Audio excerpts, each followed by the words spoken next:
Money markets are now penciling in a rate cut from the Reserve Bank this Tuesday coming. The markets also suggest there'll be another rate cut in September and again likely in December.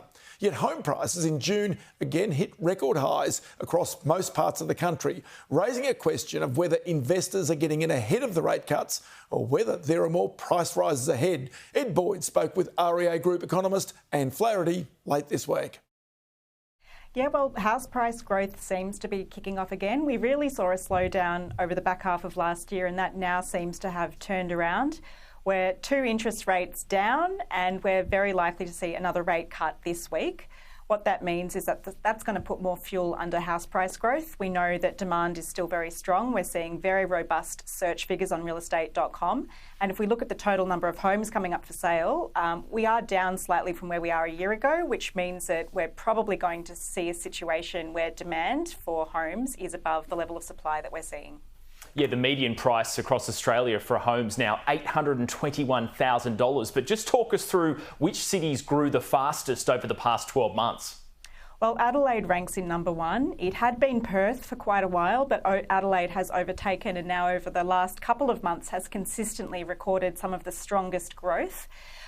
Following Adelaide, we're seeing very robust figures also in Hobart, which was very strong over the month. Brisbane, again, if we look year on year, has seen very strong figures. At the other end of the spectrum, the weaker performing markets have really been Melbourne and Canberra, but that's year on year. If we look at what's happening more recently, we're starting to see a comeback in these underperforming capital cities. So if we compare where we're sitting at the moment compared to where we were a year ago, property prices were very divergent across the country. Now what we're starting to see is those cities that had been really, really strong are now starting to see relatively slower growth rates. And those cities that hadn't seen much growth at all, such as Melbourne, Hobart, Canberra, are now starting to see their growth rates pick up again. Yeah, money markets are pricing in an interest rate cut next week, which would bring the cash rate down to 3.6%. I mean, how much more of a boost or a jolt is this going to give the property market and potential buyers? Look, I think another rate cut will be very significant. And one of the reasons for that is that 3 interest rate cuts in the span of 6 months is likely to be a big boost to confidence. If we look at the first rate cut back in February, the week that followed that was we saw more people searching to buy homes on realestate.com.au than we'd seen in over 3 years. So the actual impact of an interest rate cut, it's not just about what it does to the cost of borrowing, but it's also a strong signal to people that we are firmly in a downward moving interest rate cycle, which helps to alleviate any concerns that there might be sudden increases or unexpected rises to interest rates.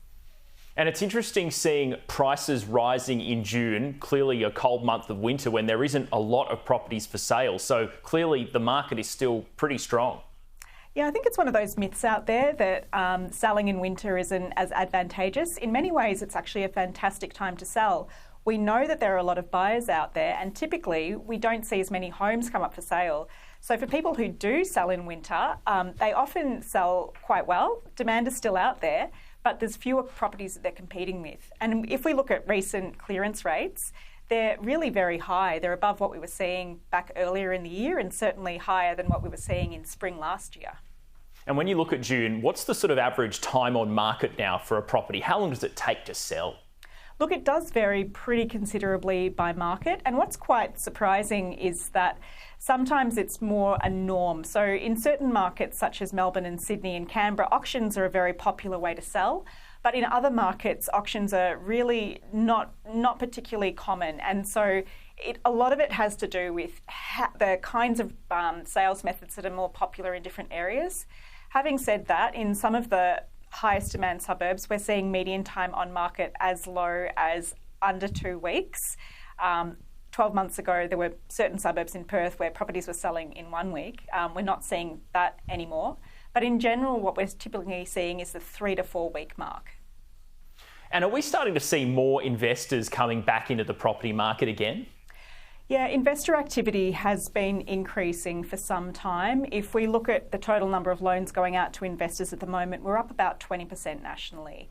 And I think that with interest rates coming down, with the fundamentals and the outlook for price growth very strong, I would expect to see more investor activity.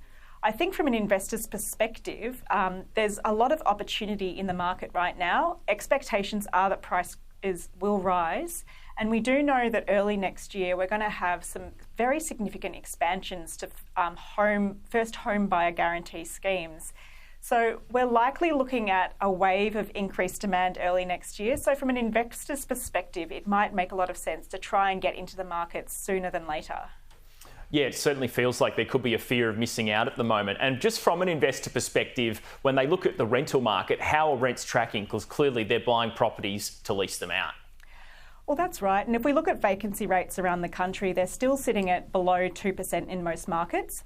Now, with the increase in investor activity that we've seen over the past 12 months, we have seen vacancy rates actually tick up slightly in most markets. Having said that, they're still below what we would consider an equilibrium rental vacancy rate, where landlords are still in a relatively stronger position than renters in most markets, which means that rent growth is continuing. There's still a lot of steep competition for the rental properties that do come out.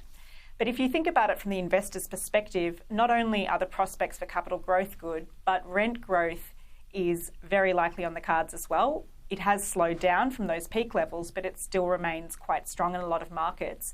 And again, that actual overall risk of a property sitting vacant for a long time is very, very low. And Flaherty, thanks for coming on the show. Thank you.